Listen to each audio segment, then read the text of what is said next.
得知云韵在花宗的艰难处境，派出5位斗尊坐镇亡魂山脉，更对此地暂时告别了彩铃。萧炎开始炼化黄泉级别的能量体袭击，危在旦夕。Lúc này, nhìn về phía không gian trước mắt nơi có cột nham thạch khổng lồ, Tiêu Viêm thấy rất đông các thế lực vừa thoát khỏi ảo cảnh đã tề tựu ở đây. Đồng thời, ở vị trí trung tâm xuất hiện một thân ảnh nam tử tuấn mỹ, mặc áo bào màu trắng xuất hiện trước sự chú ý của tất cả mọi người. Không những vậy, sau lưng hắn còn có rất nhiều cường giả đi theo, khiến Tiêu Viêm cùng những người có mặt ở đây không khỏi có chút choáng ngợp. Sau một hồi quan sát, Tiêu Viêm mới lẩm bẩm, đây mới đích thực là bản thể của Tịnh Liên yêu hỏa. Đứng ở phía xa, địa chủ hồn địa cao giọng nói, Tịnh Liên yêu hỏa, không ngờ ngàn năm qua ngươi lại tu luyện ám ảnh thiên vụ của Tịnh Liên yêu thánh tới trình độ này, đúng là phải khiến cho người ta phải nhìn bằng cặp mắt khác. Gần đó, Dược Vạn Quy cũng truyền âm nói, yêu hỏa ngày càng quỷ dị, không thể để cho nó tiêu dao tự tại được, nếu nó chạy thoát, nhất định sinh linh Trung Châu sẽ lâm vào cảnh đố thán. Nghe mấy lời của Dược Vạn Quy, tất cả đều gật đầu, còn Tịnh Liên yêu hỏa, hắn ta nhìn Tiêu Viêm chằm chằm rồi hỏi, vì sao ngươi có thể phá được ảo cảnh ám ảnh của ta? Đáp lại, Tiêu Viêm cười nói, mèo mù với cá rán thôi. Đám người các ngươi có thể thoát khỏi tuy ngoài dự liệu của ta, nhưng kết cục cũng sẽ chẳng thể thay đổi gì mấy.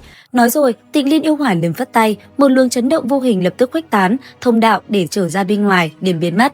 Sau đó, một ngọn lửa trắng sáng hừng hực phun trào, tạo thành một lồng giam nhốt đám người Tiêu Viêm vào trong.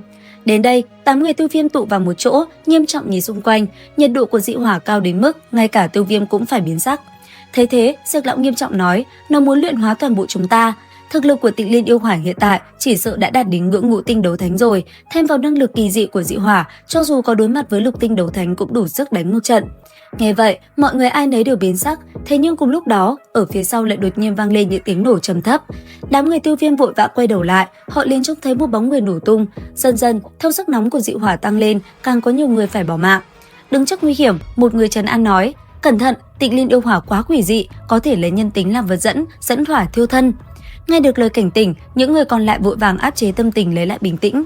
Ngay lập tức, những vụ nổ bất chợt theo đó mới từ từ ít dần. Thế thế, Tịnh Liên yêu hỏa nói, những kẻ này đến từ cách làm hỏa nô cho ta cũng không có, giới đấu thánh, nổ cho ta.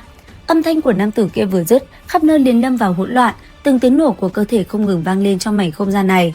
Nhìn bầu trời trong tích tắc bỗng mất đi hơn một nửa quân số, tất cả đều cảm giác chân mình như đang run lên. Tiêu Viêm lẩm bẩm, tay này xuống tay độc ác quá. Trái ngược với Tiêu Viêm, phía xa Tịnh Liên yêu hỏa lại khoái chí cười nói, những kẻ còn lại đã có tư cách trở thành hỏa nô rồi. Dứt lời y vung tay, dưới biển nham thạch nóng cháy vụt mọc lên 10 trụ nham thạch rực lửa bừng bừng, đồng thời từ dưới nham thạch hàng chục đạo thân ảnh trên đấu thánh hiện ra. Nhìn 10 ánh mắt trống rỗng vô hồn, Tiêu Viêm hít một hơi khí lạnh lẩm bẩm, không ngờ kia đều là cường giả đấu thánh, thậm chí còn có tam tinh đấu thánh hậu kỳ. Thấy mọi người run sợ, Tịnh Liên yêu hỏa đắc ý nói, mỗi một lần ta xé tam phong ấn, lại có những tên tự cho mình là cao nhân xông đến, vui thay, cuối cùng đều trở thành hỏa nô trung thành của ta. Đến đây, địa chủ hồn điện đưa mắt nhìn tất cả các bên xung quanh nói, các vị, mặc kệ chúng ta xưa nay có ân oán gì, lúc này đều muốn sống, chúng ta đều phải cùng xông lên mà đánh tan Tịnh Liên yêu hỏa. Nghe địa chủ hồn điện nói xong, trong mắt không ít cường giả liên tục lóe lên những tia sáng. Thế vậy, lão ta lại nói tiếp, thời gian cấp bách, không còn nhiều việc cho quý vị lo lắng suy nghĩ đâu. Tuy rằng hồn điện tiếng xấu lan xa, nhưng lão già ngươi nói cũng có chút đạo lý. Còn Tiêu Viêm, anh ấy ngẩng đầu cười nói, cứ như lời địa chủ đi, chúng ta liên thủ giải quyết Tịnh Liên yêu hỏa.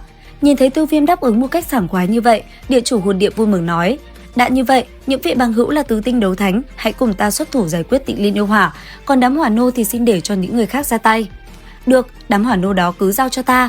Dứt lời, Tiêu Viêm khẽ truyền âm với Tử Nghiêm và Cổ Nam Hải nói, khi liên thủ đối phó với Tịnh Liên yêu hỏa, nhớ cẩn thận một chút, đừng vội dốc toàn lực, đề phòng kẻ khác ám toán. Nghe thế, Tử Nghiêm và Cổ Nam Hải đồng thời gật đầu.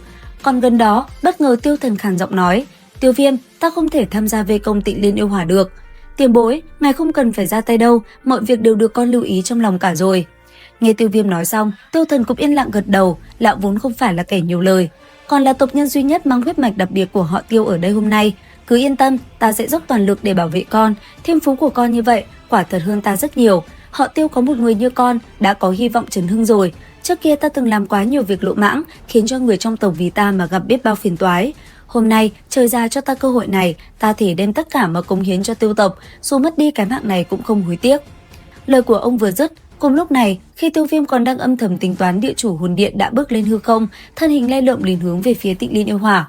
Đồng thời, 6 cường giả còn lại cũng triển khai trận thế, hình thành một vòng tròn bao lấy Tịnh Liên Yêu Hỏa. Khi mọi người đang nhanh chóng lùi lại, Tịnh Liên Yêu Hỏa cười nói, cảnh tượng này thật khiến người ta phải nhung nhớ mà, Hỏa yêu kích. Dứt lời, Tịnh Liên Yêu Hỏa xoay bàn tay hướng về phía biển nham thạch, một thanh chiến kích to lớn rực lửa từ trong đó bắn thẳng ra, rồi lao tới nằm trong tay Tịnh Liên Yêu Hỏa. Đến đây, hắn quát lớn nói, ta bị phong ấn đã mấy ngàn năm rồi, hôm nay nếu ai cản ta đều phải bỏ mạng ở đây cho ta. Lời vừa nói ra, hắn ta lập tức lao lên cùng đám người từ tinh đấu thánh giao chiến. Chỉ trong nháy mắt, một cuộc chiến kinh người cũng chính thức nổ ra. Trên không, từng trụ lửa bùng nổ tạo thành những bông hoa rực cháy vô cùng xinh đẹp. Nhưng dưới vẻ đẹp huyễn lệ đó lại ẩn chứa lực lượng hủy diệt vô cùng bá đạo. Hiển nhiên, dù là 7 người liên thủ vẫn không chiếm được chút ưu thế nào so với Tịnh Liên Yêu Hỏa.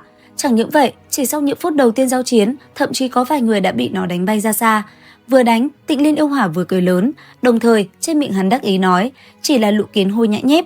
Nói rồi, hắn lại tiếp tục tấn công không ngừng nghỉ, cho dù là 7 gã tứ tinh đấu thánh vây công cũng bị Tịnh Liên Yêu Hỏa đánh cho tơi bời. Đến đây, địa chủ hồn điện sầm mặt quát lạnh, các vị, nếu còn ẩn giấu thực lực, e rằng sẽ không còn cơ hội ra tay nữa đâu. Nghe vậy, cả 7 người lơ lửng bao vây xung quanh Tịnh Liên Yêu Hỏa, khí tức cấp tốc dâng trào. Đầu tiên là Tử Nghiên, thân thể mềm mại lay động, tiếng rồng ngâm vang vọng khắp không gian. Khi Tử Nghiên và địa chủ hồn điện bạo phát, thì 5 người còn lại cũng nghiến răng xuất lực. Bọn họ thật không dám ẩn tàng bảo lưu cái gì nữa. Trong cơ thể đấu khí điên cuồng vận chuyển, 7 đấu thánh tứ tinh rốt cuộc cũng đã phô bày lực lượng cực mạnh của mình. Cảm thụ khí tức của địch nhân bất chợt dâng trào, Tịnh Liên Yêu Hỏa cười nhạt nói, giờ mới thú vị chứ. Hỏa nô, lấy mạng bộ kia đi, có những thứ hỏa nô này cũng đủ rồi. Vừa nghe Tịnh Liên Yêu Hỏa nói xong, 10 hỏa nô đấu thánh vẫn một mực im lặng, không nhúc nhích trên bầu trời lúc này bỗng mở bừng đôi mắt. Chỉ thấy bọn chúng khẽ lay động thân hình đã không chút do dự mà hung hãn lao thẳng đến chỗ bọn Tiêu Viêm. Nhìn đám hỏa nô đấu thánh đang lao vút đến, trên khuôn mặt của Tiêu Viêm thoáng xuất hiện chút ngưng trọng quát, lùi mau. Nhìn thấy Tiêu Viêm lui về phía sau, mấy người Huân Nhi cũng vội vã đuổi theo, họ không tiến lại gần đám đông mà tự mình chiếm một chỗ trống trải. Phía xa, phó điện chủ hồn điện cười nhạt hỏi, vài tên hỏa nô mà cũng dám vọng ngôn thu thập bản địa sao? Cần gì phó điện chủ ngài chủ động ra tay chứ? Nếu đám hỏa nô kia dám đến đây thì hạng hay, còn không thì cứ đứng xem cuộc vui đi. Cùng lúc đó, đối mặt với thế công của hỏa nô, những cường giả còn lại cũng vội vã tập trung về một chỗ, mắt chăm chú nhìn vào 10 bóng người rực lửa đang lao tới gần. Nhìn cảnh tượng này, Tiêu Viêm khẽ quát một tiếng, cẩn thận, tên đấu thánh nhị tinh hậu kỳ kia giao cho ta. Vậy đấu thánh nhị tinh sơ kỳ kia để cho muội. Tên cuối cùng hẳn là của lão phu rồi. Những vị còn lại xin chú ý dùng độc tĩnh của kẻ khác. Phân công nhiệm vụ xong, Tiêu Viêm trầm giọng quát lớn, thân hình khẽ động đã được trực tiếp chặn đứng trước mặt hỏa nô nhị tinh hậu kỳ kia. Biển đấu khí trong cơ thể vận chuyển, huyền trọng xích vung lên rồi mạnh mẽ giáng thẳng xuống đầu hỏa nô, nơi trọng xích và cánh tay va chạm, hoa lửa bắn văng tung tóe. Mạnh mẽ tiếp được một đòn của Tiêu Viêm xong, hỏa nô lập tức hóa thành một cái miệng to lớn dữ tợn, nhắm thẳng Tiêu Viêm cắn tới. Thế nhưng Tiêu Viêm đã luồn ra sau lưng hỏa nô, song trưởng vung lên quát, đại thiên tạo hóa trưởng. Dứt lời, hai cuồng sáng đen tuyền từ hai lòng bàn tay Tiêu Viêm nhanh chóng hiện lên. Sau đó, liền hung hăng đâm vào thân thể của hỏa nô, làm một vụ chấn động kinh người bạo phát. Cùng lúc đó, Huân Nhi và đại trưởng lão cũng đạt được lợi thế không nhỏ. Nhất thời, bầu trời phía trên biển nham thành nóng bỏng, đâu đâu cũng có những trận chiến kịch liệt. Đương nhiên rực lửa nhất vẫn là chiến trường khổng lồ rộng hàng vạn trượng kia. Ở nơi đó, 7 đấu thánh tứ tinh đang quyết chiến cùng Tịnh Liên Yêu Hỏa. Dưới sự hợp lực dốc sức của 7 đấu thánh này, hiển nhiên Tịnh Liên Yêu Hỏa cũng phải lâm vào tình trạng khốn quẫn. Ngoài trận đại chiến đó ra là những chiến cuộc nhỏ hơn, gay cấn nhất là Tiêu Viêm. Lúc này, 10 hỏa nô đấu thánh thì đã bay về phía nam chính, 37 hỏa nô còn lại cũng đang kịch liệt chiến đấu cùng những cường giả khác. Trong quá trình chiến đấu với hỏa nô, mọi người mới phát hiện ra có một tên tam tinh đấu thánh không ai có thể ngăn chặn. Đến cuối cùng, phải có 3 người thực lực miễn cưỡng đạt đến đấu thánh nhị tinh hợp sức mới có thể chật vật vây khốn nó lại.